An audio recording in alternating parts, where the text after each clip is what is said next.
Hey everybody, this is going to be a video about trim sheets, and I'm going to do this live pretty much, which I haven't done yet, so bear with me here.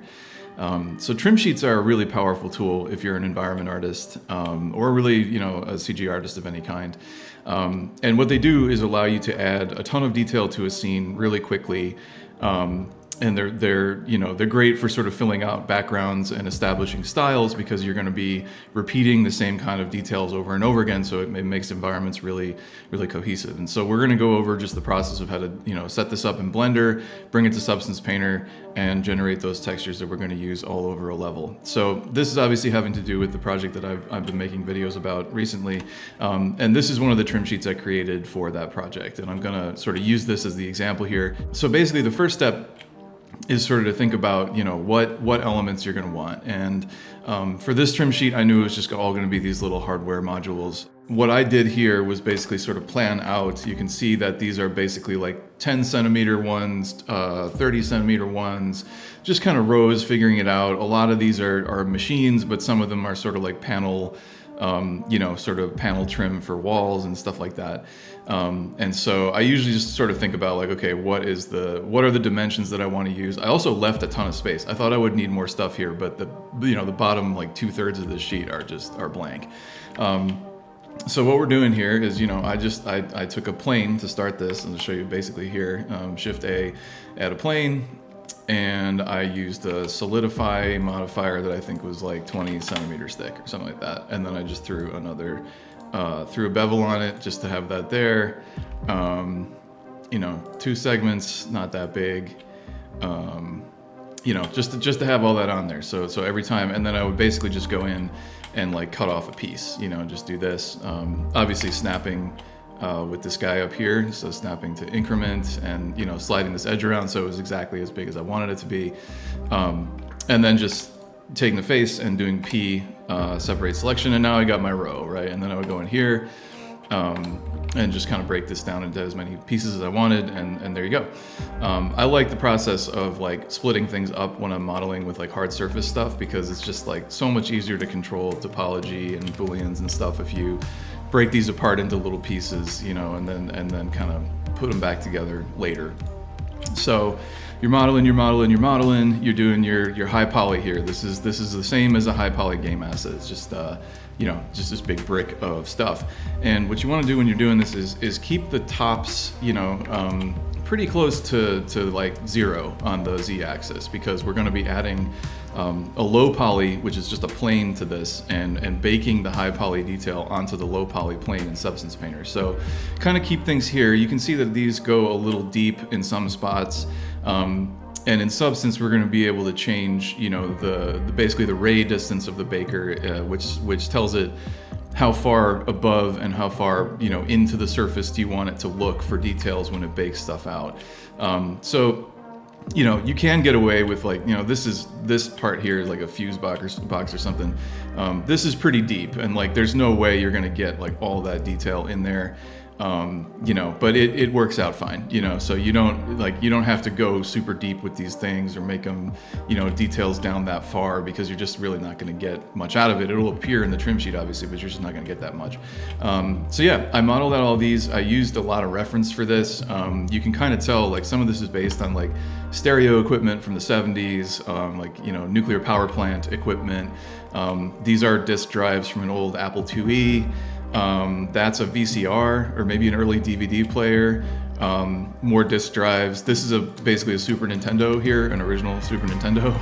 And then like a patch bay from a recording studio, basically, where you would plug cables in and route signal throughout whatever you're doing here.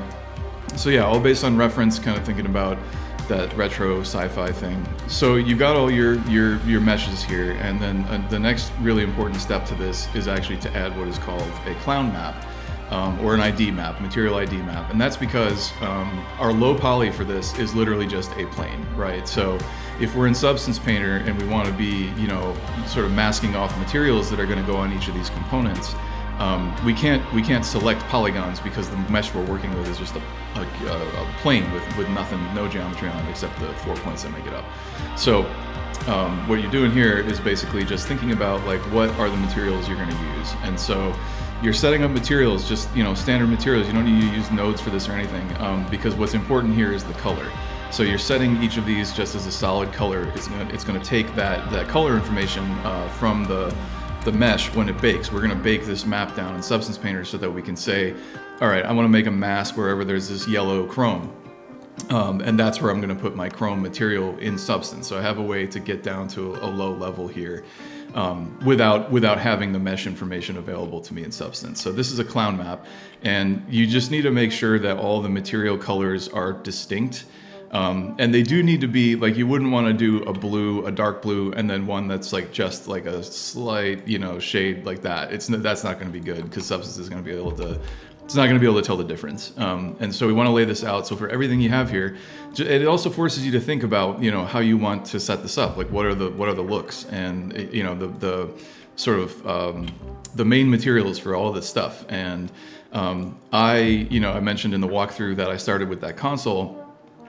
Because it drove out a lot of these sort of material conventions of like screens, chrome, this dark metal, little bleepy lights and buttons and stuff. I ran this through the detail generator tool in Houdini as well. There's like there's a detail layer that I just imported after I did all that stuff. And so that's the important part here is really just kind of making sure this is oriented so it's pretty close to the origin, and then doing your clown map. And so hopefully that makes sense. And then now it's basically time to create our low poly mesh, which is just this plane.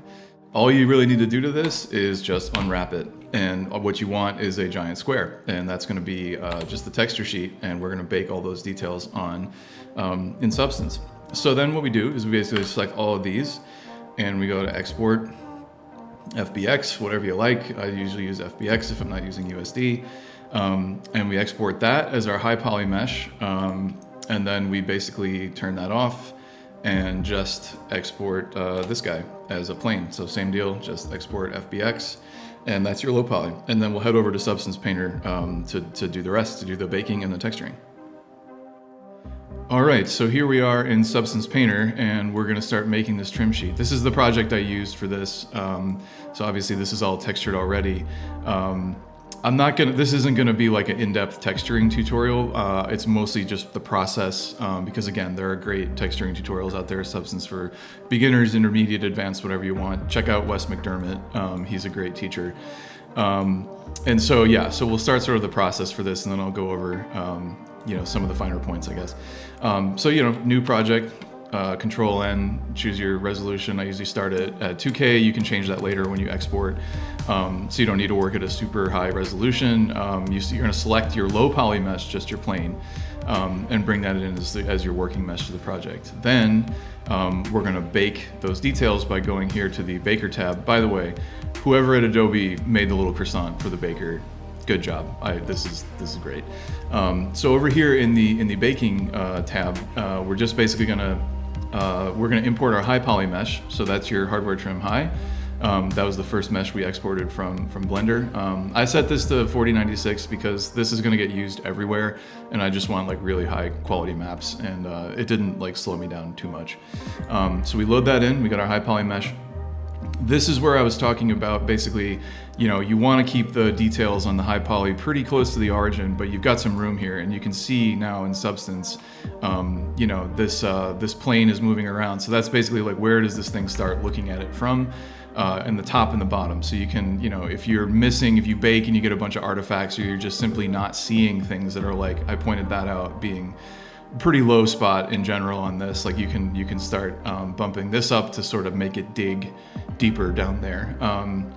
For this, just super sampling 16x for anti-aliasing. Always put something on here, don't be afraid to use 64. Just makes the baking process a little slower. Match is not really important here because we only have one mesh. So all I'm baking here are the normal, the world space normal, the ID. This is very important. This is that color map that we generated by coloring the shaders in Blender. Ambient occlusion, curvature, and position. I don't tend to do much with these. These are really the important ones here. And so basically we're gonna check all those, and then we're gonna bake selected textures, and that's gonna give us this output where if we go back into the painting tab, if I just make all of these invisible, So this is our bake, right? This is what comes out of the baker if you did it right. There were very few artifacts except for this cylinder thing, and I was like, oh, I'll go back and fix that later, and I never did, and I just didn't use that part of that panel. So whatever happened there, I'm not quite sure, but I think I remember also these disk drives were a bit of a problem. These like really small details in here, so I did have to triangulate this and fix that. I wanted those to look great, and I wanted to be able to use the whole thing. So if your bake is successful, you want to go in and kind of like move your light around and see if there's any weird stuff in the surface that you absolutely can't abide, and then go back and fix that. But this one came out, I think that maybe I did like 2 or 3 tries, and it was fine.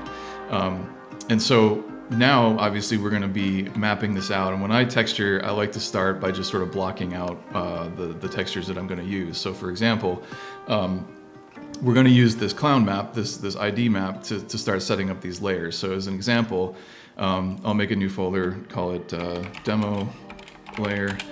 And I want to right click and do add mask with color selection. And that's going to, when sorry, I got another screen over here. So when this comes up, you just do pick color, and that's automatically going to, if you have an ID mask baked, it's going to use that. So you just like, let's select this blue color, right? And that's going to be that one material that I called dark metal, I think. And so if you alt click this now, you can see the mask is just selected based on that color. So now everything that is, that color is going to get a material.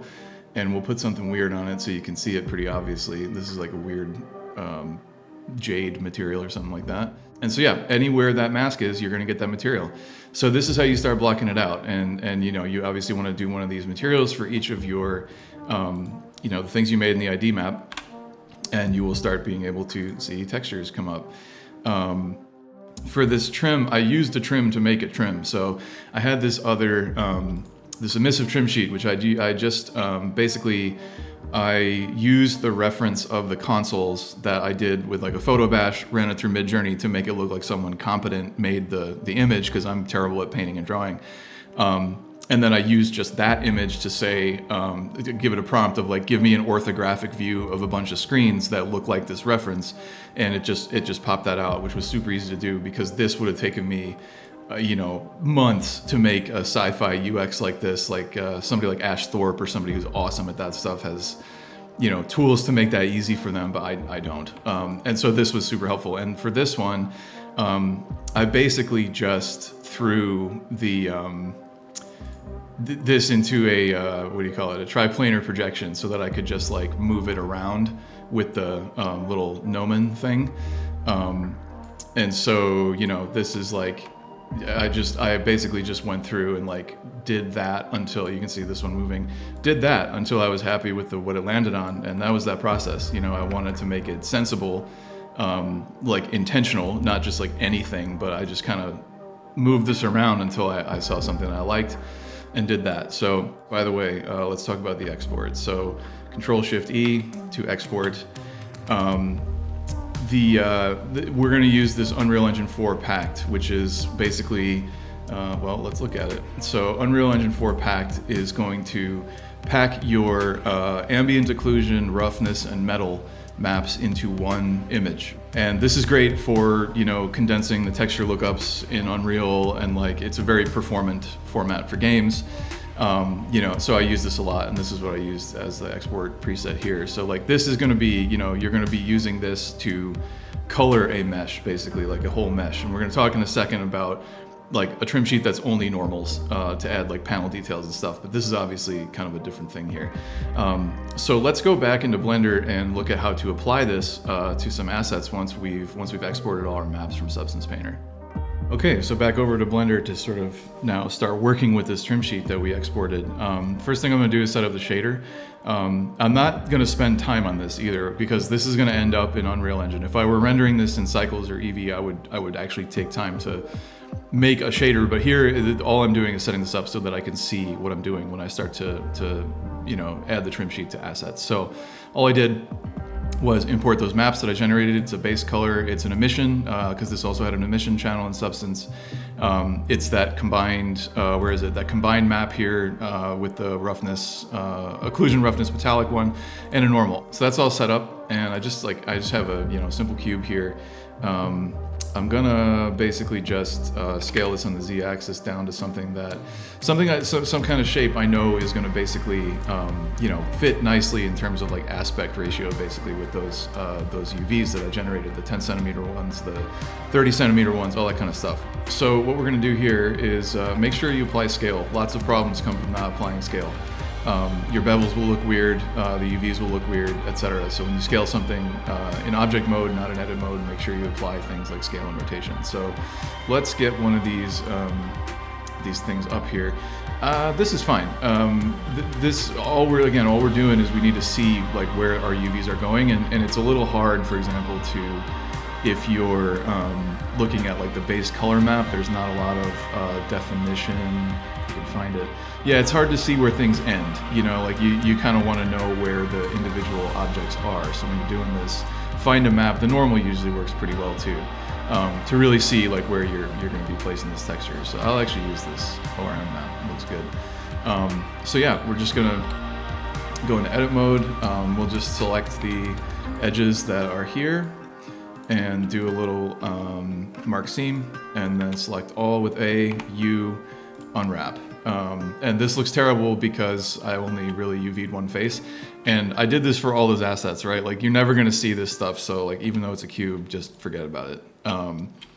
So now we have, let's turn on the viewport renderer here. Hang on a sec.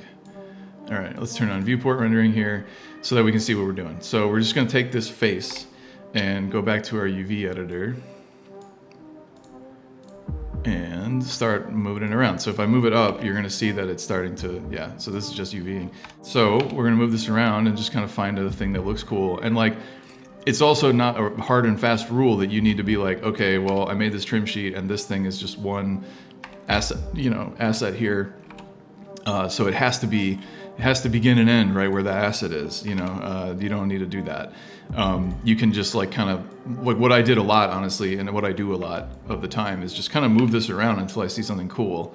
Like that's not terrible. There's no edges, like there's no transition, but like, for example, that's kind of neat and I didn't intend to use it that way, so kind of finding, learning your own kit is a thing. You need to kind of experiment with what you've built and see what you can make out of it. So, that's basically the whole process is, now you just got to find, cool spots to use this stuff, and pay attention to things like, if you are changing the sort of aspect ratio on this, like this is pretty wide, and some of these are actually fairly, fairly small. So if I move this over to be like, oh, I want this, giant cube to have this thing on it, just this one asset, it's going to stretch it, right? So like it's, you do need to be considerate of that stuff. You can get, if there's background assets, this doesn't look too bad, but you can see that those are kind of squished because I changed the aspect ratio of the UV. So that's how we make the assets in Blender, and you can just, go your heart's content, just keep UV in and finding cool parts of the trim sheet that you may not have discovered when you made it, and just seeing what stuff looks like. You can also do things like, split this, right? Like now you have two UVs here. So if you were like, oh, I just want like a screen or something on that, go over here, put a screen on, and then, do this here or make it wider so that it fits this whole part, So there's a ton of variability. You can also go in and be like, okay, well, I like that screen, but I actually want, some surface detail on the mesh. So you go in and basically just start adding loop cuts, until you can, this will screw it up. I think if you put on the, what is it called? Correct face attributes, does that work? Yeah, that's it. Okay, so it's gonna like update the UV so it doesn't stretch. Start putting loop cuts and like, all right, well, I want that to pop out, catch a shadow. Like your main job as an artist is just to like make light bounce off stuff. So, extrude. Now you got a screen that looks more real, right? So now you have some detail on there, and you can just kind of keep doing this until you're happy with it. And trim sheets make it really easy to just like start adding detail and not have to worry about a huge poly count if you're, performance constrained for any reason. And you just kind of like, you don't need to make this an asset and move it around and do all this stuff. You just, the amount of time it takes to add detail and get something looking pretty good with a trim sheet is a lot less than other ways you could do it. So like the other thing about this is like, you know, there is an upfront investment, right? Like this did not happen in 20 minutes. The modeling of this high poly asset took me a little while. You know, it's not free, but you know, you invest up front and then you get the payback when you just like in 2 hours just start setting up cubes, right? And now you got a huge environment with a ton of detail with just a couple of cubes. So that's the process of applying these. And now this is the thing that we want to export to Unreal. And so we're just basically, I have this ancient Unreal bridge, which I know there are new versions of this and I refuse to use them. So I use this bridge as a one-click export so I can iterate really quickly, but you can also just as easily export this as an FBX and then just do import into the content browser in Unreal. So let's jump over to Unreal and just show how this shader is set up. And then we'll talk about a different type of trim sheet, which is just the normal. So let's hop over to Unreal. All right, here we are in Unreal. So I've already obviously imported these assets, but starting with your textures, you know, this is just this is your export from Substance Painter. Just import those. Remember, if you export one of these packed maps, or anything that's just linear, like black and white data, make sure that you come in here and uncheck sRGB, because if you don't, everything will look terrible. So it needs to be linearized, basically, this map, to be used accurately in your shader. So those are my maps. And then in my static meshes, in racks, rack equipment, background, these are just cubes, right? This is what we just looked at in Blender. It's no different. It's just a cube with that one face UV'd. And I said, you know, I don't care about the rest of it, just the front. So that's what we got here. And now let's talk about this shader. So I try to make very few base materials or base shaders. And so I think for this one, what was the parent on this? I used just a basic, probably PBR. Yeah, its parent is just this very simple PBR base.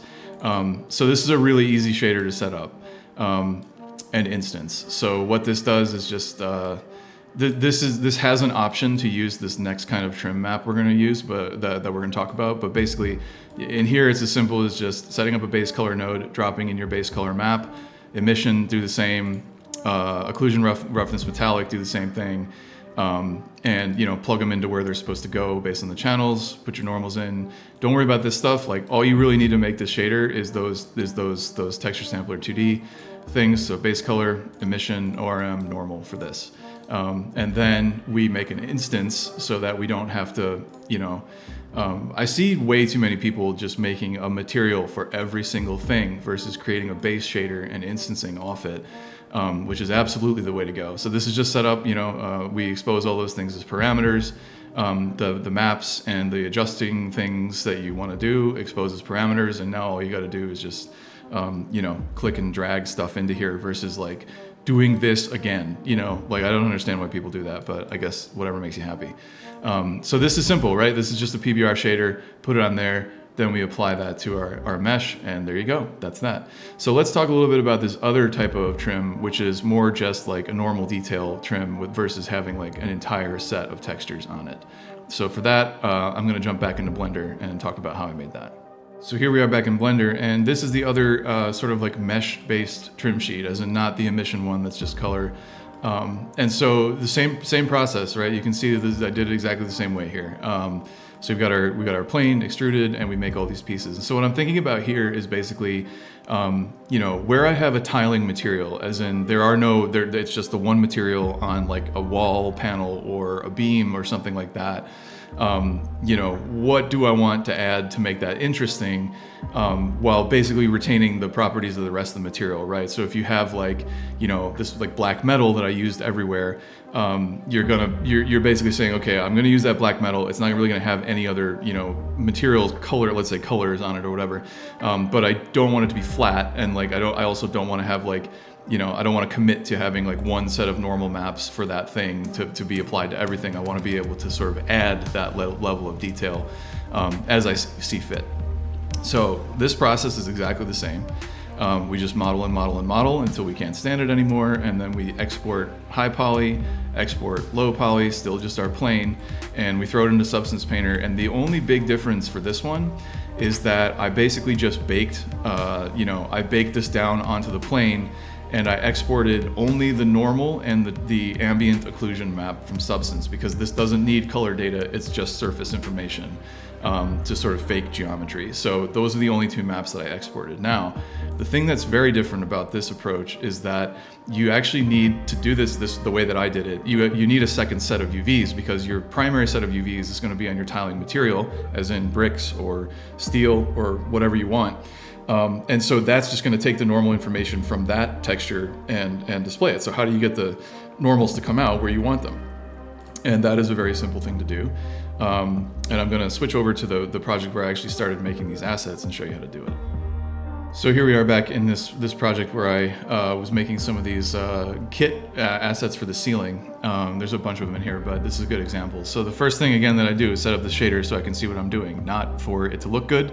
So the big difference here is that this UV map is a secondary UV map on this mesh, and anything that uses this tiled, the normal trim is going to get a second UV map. So in Blender it matters what you call it. In Unreal it just takes the coordinates. There's got to be some way to do that in Blender. I just don't know what it is. So basically we're just taking that normal map. We're specifying this name for the UV map, and we're now taking the normals off of that. I don't have the normals combined in here either, so the only thing we're seeing from the tiling texture is like the roughness and the color, but again, we don't really care about that. So on this mesh, what I would do is basically in the little data tab, let me close this over here. In the data tab is where you add those. So unwrap your mesh, right? Just however you want. With your first, this is comes standard, and then once that's unwrapped, if you just basically hit, look at the maps here. So this is your primary UV map, so go ahead and unwrap that. It's going to make it nice, whatever. These were all super easy to unwrap, thank God, because they're all just like hard edge geometry. And then click the little plus button here and add a new one. And when you add that, this is already UV'd, but it's going to just match this, right? So it's already unwrapped for that. Be very careful which of these you are on. So now that we have two of them, I move to this one, and I put a bunch of these things just down where there's no normal detail, but let me load up that one. Here's the normal. So for like the middle here, I just moved these up here, and now we're getting the normal data from this part of that map, reading in through the second UV channel, and that's going through our shader, so that's giving us all of our normal detail there.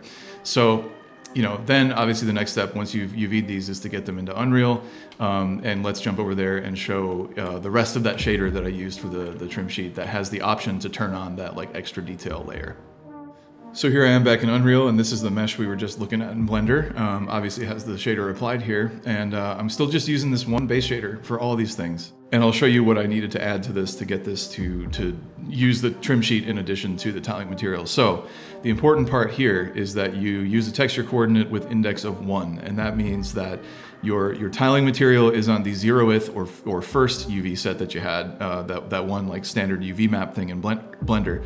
And that your first, the index 1 is actually the second one. So it's a zero based system, which is weird, but there you go. So that one goes into this map, which is going to be that trim AO that I baked out of Substance Painter on the material instance. This is just white. And the other one that's taking that is the normal map. So this is the normal map that we were just laying this out with in Unreal. And then here, we just want to blend these normals with blend angle corrected normals. That's just a standard shader node in Unreal. And I have this set up so that I can say I want to use this extra map or I don't.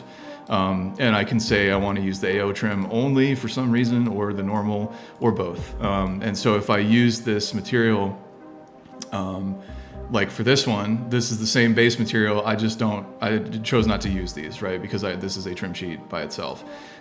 Whereas on this like dark metal with panel trim thing, I am using those. And so I've ticked those on, and I've put those maps in that we just, saw, baked out of Substance Painter, and just checked these options both on to use like basically maximum amount of detail here.